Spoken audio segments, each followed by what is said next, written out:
At the beginning of influencer stardom, we saw a lot of influencers get signed to movie deals because they have 8 million followers, 12 million followers, and the movie companies are like, look at all that free marketing. They found out very quickly, and there's a reason why you don't see that many influencers in movies anymore, that doesn't translate. People don't fucking care. What's interesting is that exact same model was put into boxing, and it's worked and been soaring with flying colors. And boom, we're back, Mose. What's going on, my bro? What is good? Is it as shitty outside as it is in downtown Canada, as in Toronto right now? What's going on? What's up, guys? It's Posty. What's up, Canada? It's Posty here We'll get at into that. Kess's House. We'll get into that. We were laughing about. I've seen so many it's the commercial I can't avoid now. I was You know watching what? the Habs and Jets game last night. See you later, Winnipeg. And he probably four, five, more than that. I'm just off my game. But it was all the time. It was on every commercial break. Kess's House on Sportsnet, June 6th to 18th. Are we just gonna rag on this for the first 5 minutes? I feel like we have to have a little chat about Kess's House. Kess's House. Kess's House. I'm sorry. What is that? I mean, one of the comments I saw is like, you couldn't have picked the worst guys with the worst personalities to do this. I think that's a little harsh. I don't know Ryan Kessler. What'd you say? I said we're just gonna drag this guy through the mud. I love this. But can you explain to me, like, what is Kess's House? Like, is it just making cocktails? I'm confused at what this content is, because you sent me a trailer for Kess's House with Post Malone. Is this Post Malone saying, "What's up, Canada"? Now, you sent me a funny message. You're like, how many times did Spit and Chicklets get brought up in the pitch meeting for this show? And I want to know, why do you think that, Mose? What's going on? Why do you got to throw a shot like that? Definitely not a shot. It's just the truth. Why did I send that message? You know what's funny? I don't remember who. So we were talking about Spit and Chicklets, and that was kind of the first player-driven hockey podcast where sports has always been suits and people that generally didn't play the game commentating on it. And it's definitely changed a lot of what's going on. So I looked at this and I just said, this is like, Sportsnet had a meeting, and this is kind of bagging on Sportsnet. Sportsnet had a meeting and they're like, we need to connect with the younger fan base, and Spit and Chicklets is doing a lot of things right. So we're going to find an ex-hockey player and we're going to do the exact same thing, which led to the message where I said, how many times in that brief or the pitch for that project did you think that Spit and Chicklets was mentioned? Can you explain to me what the fuck is Kess's House? It's a live stream, or is it like a recorded show? Like, I'm just confused at what this show is. It like trying to compete with like the Barstool live streams or something? I think that was the idea of the pitch. Yeah. So they're going to get a bunch of ex-hockey players and sports celebrities and rappers, I guess, Post Malone, and they're going to spin up the exact same thing as we've been watching with Spit and Chicklets. Dude, but I'm actually watching a clip right now. They got Colby Armstrong is hilarious. I don't know about Kessler and the other two guys. I have no idea who they are, but I feel like this thing won't work because it's not as like people, I think, like, love Barstool because it's the everyman's like crazy sports fan degeneracy at its finest, just put on display with zero filter, like just straight debauchery. Like, I'm watching this, it's like they got a nice light set up, they got the guys all sitting there like, oh yeah, how you going, how's it doing, yeah, we're good, okay, cool, yeah. They're kind of like presenting. I'm watching this Borrellis stream. It has me in tears every time there's a goal. The fucking whole institution gets set on fire. People are like noogie each other, like throwing beer. Mr. Borrellis taking shots. Like, it's like the craziest thing. Like, you can't match that unless you just go full degenerate. Full degenerate, you're right. And for people that don't have any backstory on this, the Borrellis is like an Italian restaurant in New York, been around forever, and the New York Islanders, the huge diehard Islanders fans. It's in Long Island, New York. Long Island, right. Would know nothing about New York geography, so good save there. But they're playing Boston, and I think the funniest thing that came out of this story for me, that's just absurd, is that Borrellis took all pasta off their menu. They just crossed it off. Just because there's a guy on Boston facing the Islanders named Pasternak, and his nickname is Pasta. So they're like, we're not serving pasta until this series is over. Just insane. And then I heard a clip. I heard a clip from the pod yesterday, not our podcast, Spittin' Chicklets, where the producer of Spittin' Chicklets was in Borrellis, and he said it got so crazy that he had to dip out of the restaurant to talk to the chefs because people were screaming at him. Like, and he was getting text messages from numbers that he didn't have saying like, I'm going to kill you. I'm coming after you. We're going to take you to the parking lot and beat the wheels off you. So it's just insane. And it goes to that point. This is where I'm going. Like, that had kind of something to do with the point I'm about to make. That if you go into a production like Kess House with a script or an idea of what you're going to do, I don't think that you're going to have a chance at producing those like organic moments, which is the reason that we love to watch this in the first place. I think one little thing you're missing is like, and this is like a semi shot, but I like think it's what you got to do. It's like, if you're doing something like Kess House, you have to like have very little to no dignity. You know what I mean? Like, you got to like have the energy and like realize like you're putting on a show, like you're Ric Flair, like you're Conor McGregor at a press conference. Like, obviously you're not like that all the time in life, but you just need to go like, character is on. Like a Portnoy, like I swear to God, this guy is acting half the time. Like, I don't think he's actually that much of a dick. He's like, there's cameras everywhere. This is my character at the office. I need to be an absolute dickhead to this employee because it's funny content for the stool scenes. Like, I think that he's playing a character, and like, you have to do that to like get those raw feelings, those raw emotions captured. And we can even go to like Twitch. Like, you look at the big guys, Aiden Ross, Ludwig, I can't name you any others, I forget, like maybe not Shroud, but like the guys that do the just talking a lot, just chatting, they are just like, it's like a character they throw on. Like, they're like a livened up version of themselves. And just watching a short clip of this, and from what I can kind of guess Sportsnet is doing, there's no way these guys are like these guys are like over buttoned up performing, not like letting loose and letting the hair down kind of performing. And just to add on that, part of me thinks that you can't, one of the things that they'll never be able to change, as good as the content could be with Kess House, is that you're coming from a reputation of doing like button down sports talk. I don't think that you're ever going to change your mind based off one program for a full network. And like, there's like an emphasis on like legacy media to be so like concise. Like, I would say being concise these days in long form content is absolutely how you get rid of people in a way, depending on what your audience is and what like you're like trying to make for or create for. I think people like hearing people they are interested in ramble. Like, even if they make no sense, they're like, I think they're funny, or I like them as a human. Like, there is an element of like, are you saying that you don't think Kess House is funny? You know what? I can't really judge them because I don't know what it's like. But I would imagine when they talk, it's kind of like get to the point and get it out. Whereas like you watch like Barstool shit, they're just fucking like they just like fly. They let it fly, and it's great.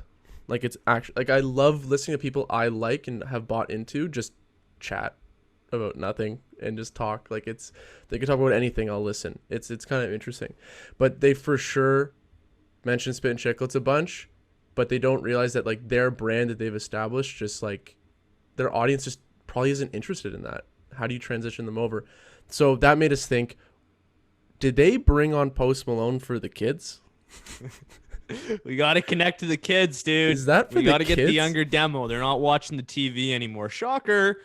How do we get them? Ad? You know what? We're going to do NHL players at a house with some boats and some games, and Post Malone's going to make some drinks, and that's it. And I think it's one of the, and to your point, it's like, you can't really play the middle. And I think this is an example of playing the middle. Dude, they got Post Malone on Zoom. Is that the move to throw a bag at Post Malone for like Zoom? Okay, so that I want to stop on this for a sec. You were like, how? So it's either Sportsnet throws a lot of money at Post Malone, which is what we first thought. But I saw in a commercial yesterday because it popped up, and I was like, oh, this makes a lot of sense now. I think Post Malone has a piece of the alcohol. I think it's a whiskey brand that is sponsoring or the lead sponsor on the house, which would make a lot of Oh, sense. I don't believe it's whiskey. It looks like rosé or something. Here we go. Hold on. I'm multitasking here. I got I got an interview with Kess right now, and I'm gonna read out the guest list. So we got Post Malone. I don't know who this is, but they threw it on the board, so props to them. Bud Light Seltzy. I don't know if that's a sponsor play being integrated. Eugenie Bouchard, saw that coming. Dylan Larkin, captain of the Red Wings. Alex DeBrincat. Like And no Mark one and with Craig personality. McMorris. Like, I'm sorry, I don't know They're these athletes. guys. They're current athletes too. Like, you got to be getting like someone who's retired who is like a grinder. Like, those are the guys. You know what I mean? Yeah. And I think that this was brought, I don't know if it was on Spit and Chicklets or another podcast, but I mean, we've talked about before how we love these athlete-driven podcasts or athlete-driven media companies.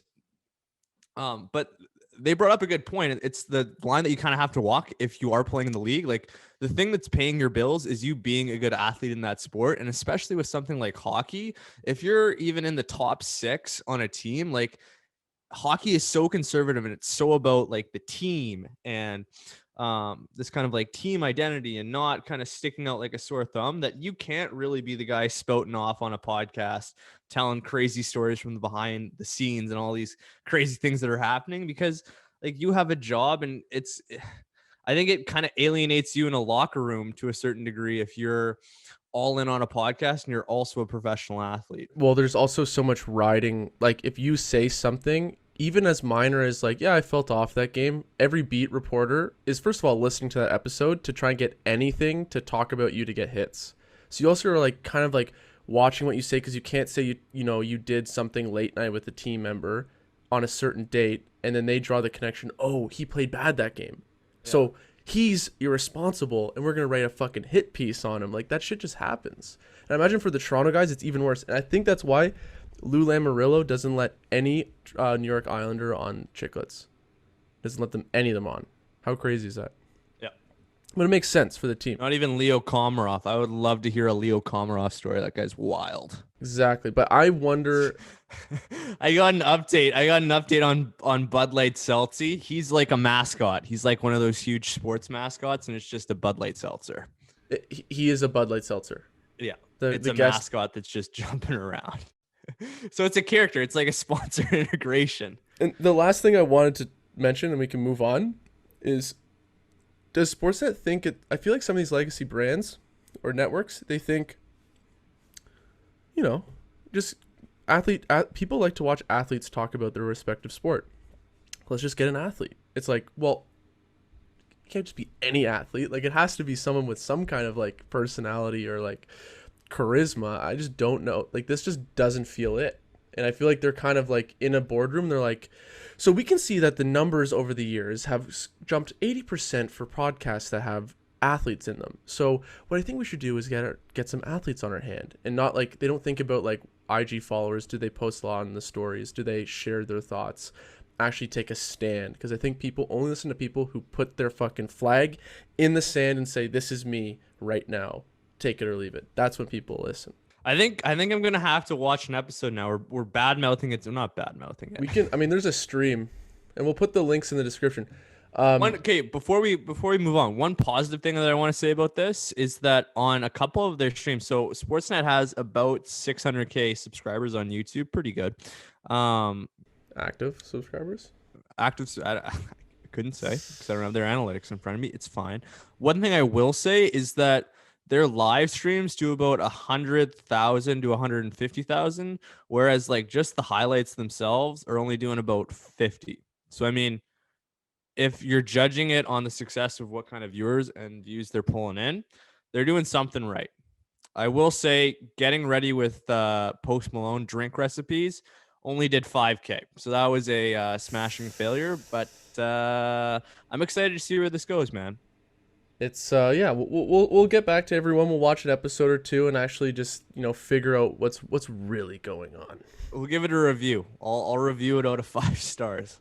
We need to talk quickly about the Logan Paul Floyd Mayweather fight. From a media standpoint, from business, What does it all mean? I feel like everyone's talking about it, but why don't you take it away, Mose? I mean, I thought it was a bit of a boring fight. What were you thinking? Didn't watch the fight. My buddies were here's my first complaint. Why is it on a Sunday night? What are we doing, guys? Yeah, that was a mistake. I'm surprised they didn't do Saturday. I think there was a UFC. There was something else going on Saturday, most likely. But I watched the fight. I tried calling you to watch the fight, but I got the dirty R left on red. I think it was 10:30 on a Sunday. Their fight didn't start until at least 10:30, 11, and I was out. Yeah, I was out then. I was like, oh, I have to get up Monday morning and be productive. Yeah, there's no chance that I'm watching this fight. Yeah, see ya. Bye-bye. So didn't watch the fight. I knew that the highlights were going to have something in there. They did. First thing that I want to talk about, and maybe we can pull the highlight up or put it in after, but it looked like Logan Paul threw a jab and then maybe a hook, missed both of them. Shocker. And then Floyd caught him with a right or a left. And completely slumped him. I think that's the biggest story that I've seen coming out of the fight. Yeah, this guy was slumped all over Floyd. It doesn't help that he has, I don't know, probably 2-3 inches of height on him, but it looked like Floyd was holding this guy up and that Logan was completely limp. Not a great look. And then you had all the conspiracy theorists just screaming on Instagram and Twitter that this fight was rigged. What I saw is not everyone thought it was rigged, but rather they thought inside the contract they might get paid. They might be getting paid more where it's structured every round. They get X amount of dollars more. So if it reaches the full fight, they'll get paid more. And that could be also through sponsors, right? Because they get paid for a sponsor patch on their shorts. Mm-hmm. So if the sponsors Floyd was saying that maybe it was OnlyFans, but they paid him $30 million for that patch on the shorts. Did you hear that as well? That's what I heard him say that in the press conference, and that's one patch. I was also like, what if they're like 30 million flat? And for every round, which means for every 4 minutes added on screen, because there's a minute rest in between rounds, 3-minute rounds, we will pay you after every round X amount more dollars because it's extra time on the thing. That could be an incentive to keep it longer. It's more media exposure, right? Yeah, so that's where it's like maybe Floyd didn't actually want to knock him out because he's not making much of a bag. And why would you want to knock out some kid? Like, it doesn't feel good to knock out a beginner. Logan Paul, like, I feel like people don't get it. Like, he has only boxed for 3 years. I've done, it's same as jiu-jitsu. I've done jiu-jitsu for 5 years now. I did it fucking every day for one period of time. I was doing it all day, every day. I was, like, devoting my life to it. I loved it. I will still roll with someone who's been doing it, who's, like, relatively athletic like I am. He's done it for maybe 10, 12 years, and it's just not a competition. It's just there are layers to the game that people don't get. It's like, oh, he's gonna hit him with like there's always a puncher's chance. It's like, dude, how evasive Floyd Mayweather is and how like sloppy Logan Paul's punches are. It's just not gonna happen. It's just not gonna happen. I was watching the fight. I'm like, these are all like arm punches, hands down, swing for the fences, no technique. They weren't straight punches. They're all like looping. Like his twos were like looping. It's like, it's crazy. And what's wild is the amount of people that thought Logan Paul might win and that bet on him. Like the odds weren't as stacked as I thought they would. If you bet $100 on Floyd, you made 16.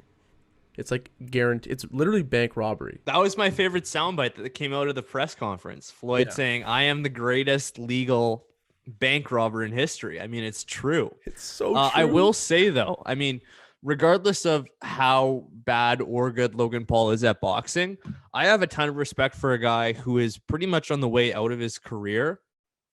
Fighting what's Logan Paul, 25, 26 even? 26, I think. To do that and take on that fight and have the confidence in your abilities, even as you're getting older, like you have nothing. I have at least nothing but respect for Floyd for doing that. Wait, Floyd or Logan? For Floyd. I mean, both of them. Like, it's crazy that you'd be 3 years into boxing and then you'd have the confidence to go out and do that. And I don't think like there's a crowd of people that are certainly loud on Twitter. And I think certainly skews a bit older that say, what Jake Paul and Logan Paul are doing to boxing is kind of ruined the sport. I mean, was the sport in a great place to begin with? Probably not. But I don't think they want to be legit boxers. I see the WWE as a great spot for Logan Paul to end up, and he's already done work with them. I don't know about Jake. I think Jake's taking this a bit more seriously, but I think they're trying to blend mixed or combat sports and being entertainers, and with the audience and the following that they have behind them, I mean, it makes a ton of sense for both parties to there's a ton of synergy for both parties to meet in the middle. Exactly. I mean, I don't, I think it is like kind of a disgrace to boxing, but I also think it's like, why not do it? It's great entertainment. Like, why can't boxing, like, I mean, by definition, it's prize fighting. It's a sport, but it's prize fighting. It's like whatever attracts eyeballs and that people are interested in, whether it's about skill and merit versus, you know, are they like, is it Brad Pitt who's famous for movies? Like, I'm down to watch. Mm-hmm. It's just fun to watch that stuff. I like the conflict. Like, we are just drawn as humans to conflict. It's interesting. It's fun. And Logan Paul's goal, from what I've heard, is like, I want to be the biggest entertainer in the world. When I watch that fight, I'm like, this is not a real fighter where I'm like, he actually wants to be a fighter. It's like, he just wants to entertain. He's putting his hand up. He's like making faces. He's getting crazy. It's like, this is like a show. And I enjoyed it. I thought it was fun. It was not a great boxing match, but it was fun. It was cool. Like, I was getting jitters. It doesn't have to be that. Maybe it won't. And of course, you're still going to have boxing matches in the future where it's about the skill and the sport itself. But I think we're heading into a place where it can be both. It can be entertainment, it can be prize fighting, and it can be boxing as a sport. But I think one caveat is, if you're doing it as an entertainer, you have to go ham like the Paul brothers are. Like, they are training, and they have skills. Like, they're not trash cans just walking in there just throwing fucking haymakers. Like, they actually have technique.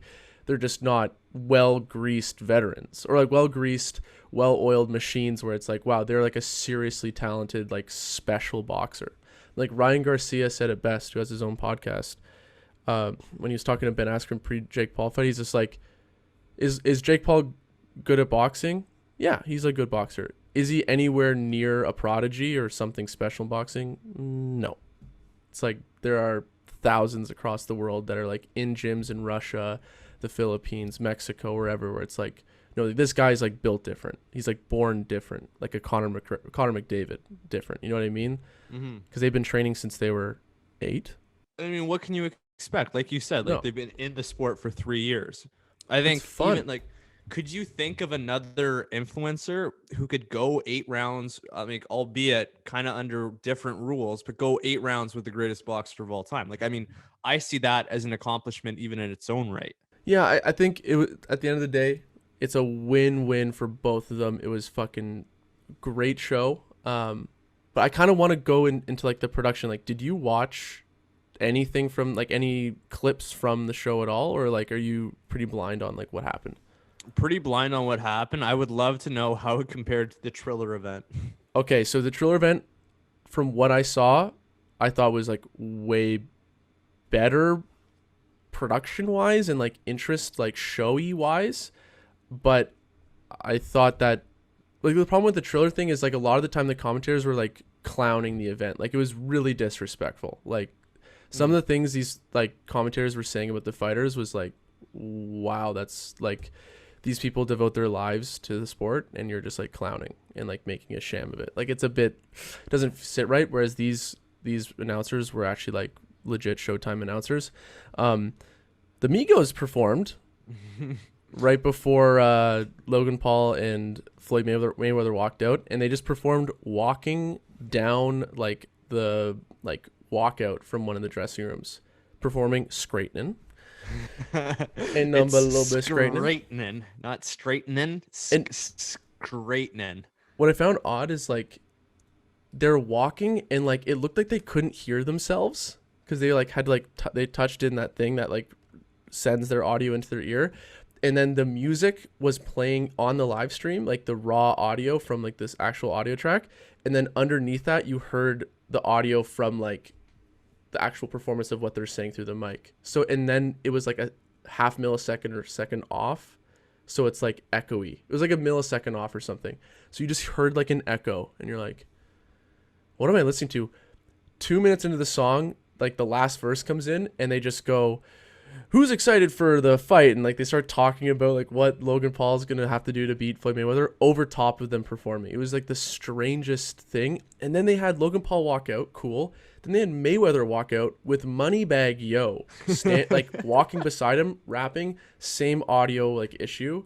And I was like, this whole event just feels like uninteresting. Like there's no content within it that made me feel like, oh, this is interesting.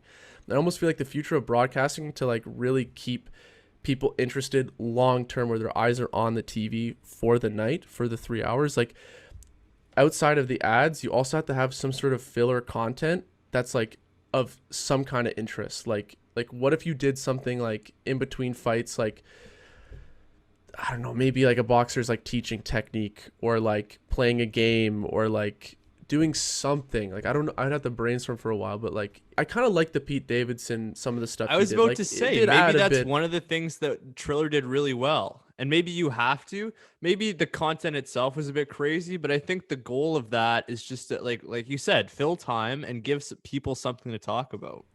But there is like a tradition to prize fighting, MMA and boxing, where it's like this is what we do. It's like promo, walkout, like announcer, fight, you know? Like I guess there is tradition, but it does feel like it's like, why not just get out of these old ways? I feel like these old ways are what hold back a sport. And what we're seeing now is Jake Paul and Logan Paul kind of lifting that sport out of like this like conservative old school mentality and into like something fresh. I also wanted to say one of the interesting things that's changed with their narrative. I think Jake Paul, when people think of what he's doing for boxing, he's very clearly the villain. But something that's kind of come out of that narrative and their reputation right now is a lot of Logan's pre-fight interviews were about getting mixed martial art fighters and boxers paid better, because with the UFC, I mean, there's a bit of a monopoly there where if you ask for more money, Dana White's just going to say, well, find a new league. So that's one thing where it's like, it's not all them trying to be villains or disruptors anymore. There's a real positive spin, which I think almost gives people something to root for, which I find really interesting. And then the other thing is, I think they've empowered a lot of people that a lot of celebrities or influencers that don't think of themselves as combat sports people or fighters to dip their hat in the ring. Like I think Wiz Khalifa came out after the fight and said, I'd be interested in doing this. You saw Chad Ochocinco, ex-football player, on the undercard. And I think you're just going to keep continuing to see whether they be athletes or influencers kind of make their way into the space. And it's something that I'm definitely going to keep my eye on. Well, Wiz Khalifa actually trains like Muay Thai.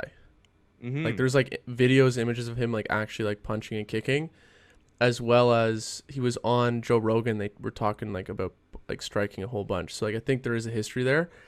What I want to see more of, to be honest, because I think boxing is like it's really boring as a sport in my opinion, unless there is a knockout, because there's so many more glancing punches.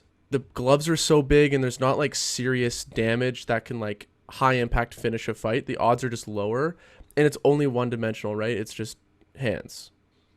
Yeah, I think it'd be really cool to see MMA celebrity fights. It's way more dangerous and frankly harder and more potential to get fucking knocked the fuck out. That's probably why people don't want to do it, but that'd be so cool, man.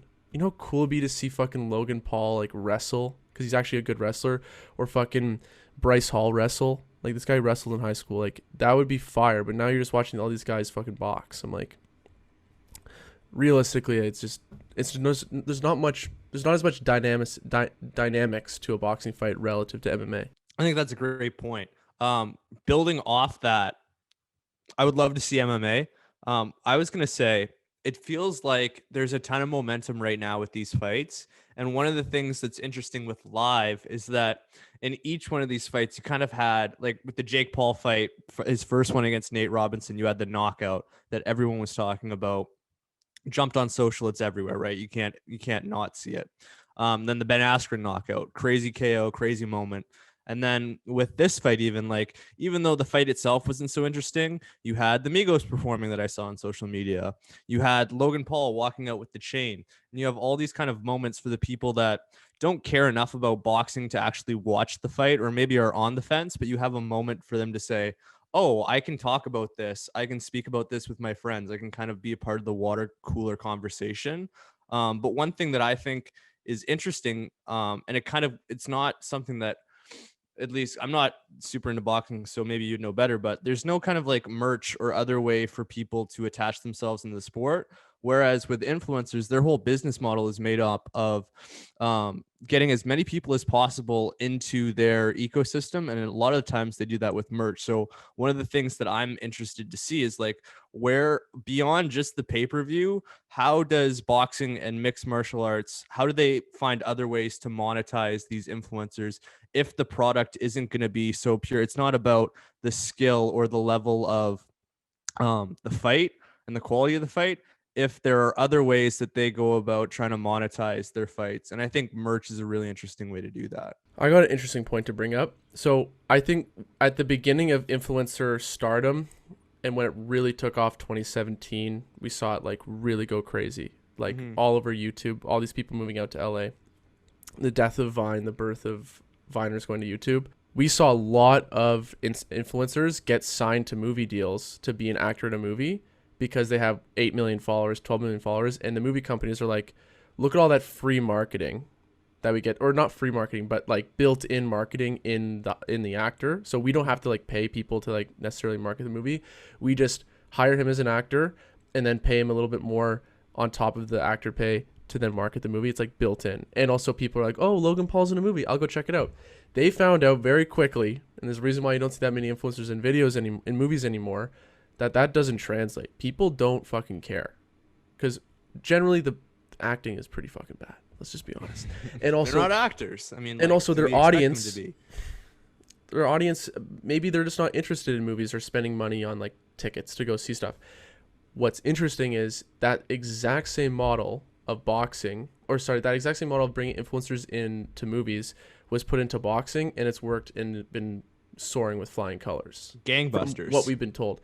Why does it work with boxing? I think it's because whether you're good or bad at boxing, seeing Jake Paul versus Deji, two massive YouTubers, is just a banger thing to watch. Like, it's like a street fight. It's just very little technique. Let's just get wild.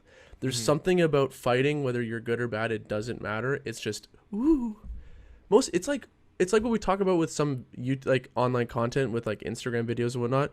The production quality is so low, like so disgustingly low, but people don't notice it or give a fuck. It's the same thing about fighting. No one really knows what a good fucking left hook is. They just know Jake Paul's about to swing hands. Like, and they want to see somebody get knocked out. Yeah. Or just go crazy. While you're saying that, I have a couple things. Number one, I can't find the channel, but maybe we can link it later. There is this channel that a friend of ours named Christian Steeds, and I think you were there a couple nights. But it's like backyard fights.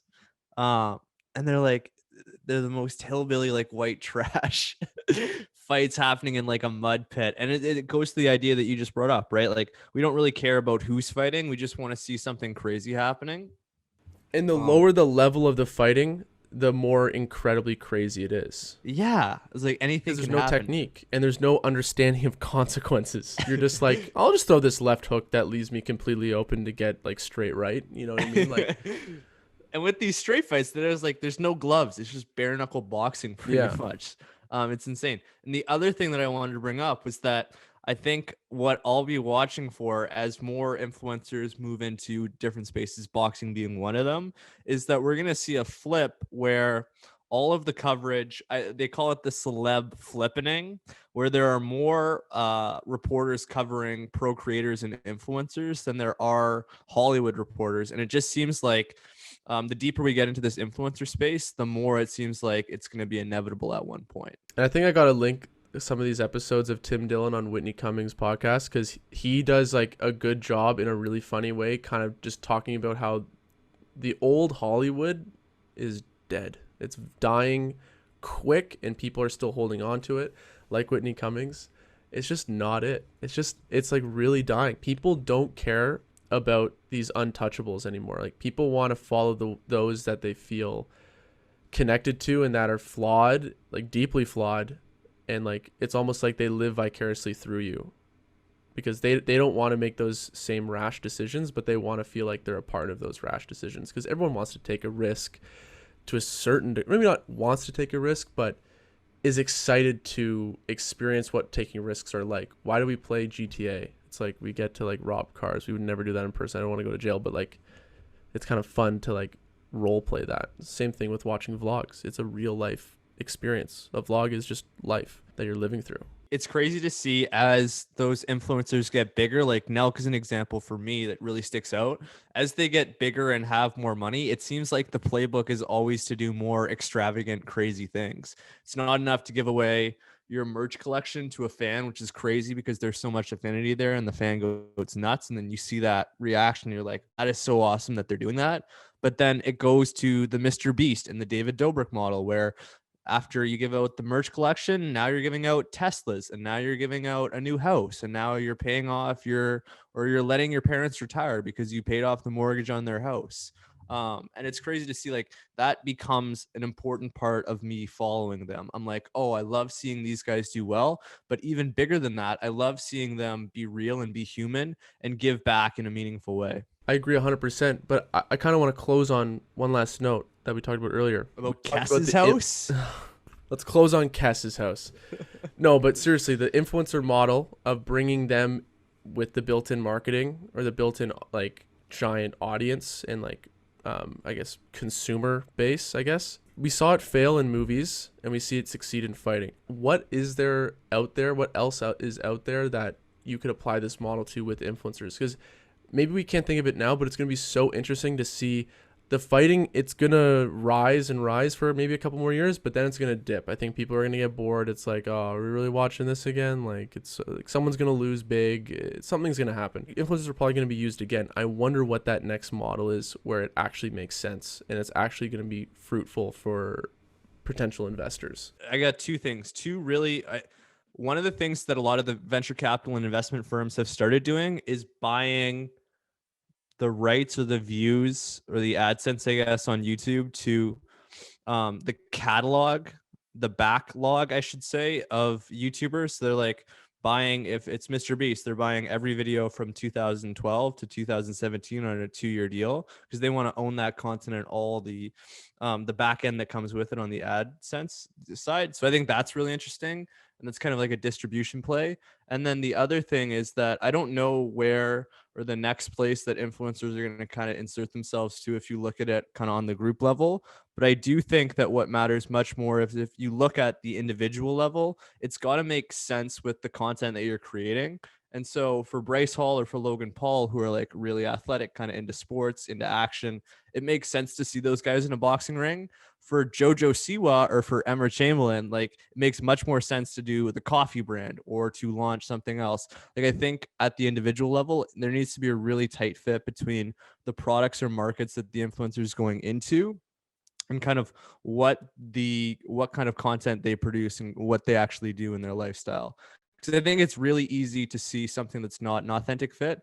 And those are the times where like there is an influencer who I think she did like beauty products or something, and she had like 1.7 million followers. I don't know the exact thing, but she decided to launch like a woman's clothing brand, not knowing that like 98% of her following on Instagram was all male, and she sold something like 10 t-shirts. So it just goes to show that there needs to be like this really tight fit between the products or how you monetize your kind of following and likeness and the actual content that you make. There has to be an understanding of who actually watches your stuff. Maybe that's an important thing to know. I think one thing you mentioned that's really interesting, I feel like we should actually maybe talk in depth more in a different podcast because we should wrap up here, but the idea of venture capitalists buying the rights to every YouTube video for the next X amount of years from a creator, saying we get whatever percent of the revenue that's made off of like anything you push on it, whether it's merch, AdSense, whatever it is that you make money off of, like the ad deal that you did on the video, we get a percentage of that, or if not all of it, and we'll give you an advance. So we're going to gamble on you that you're going to like succeed further. It's kind of like the music industry model where you can get that's what I thought of. A $10-20 million advance from venture capitalists being like, we think you're worth this much over the next 5 years, if not more. And then we'll take all the money you make on your YouTube, but here's 10 schmil.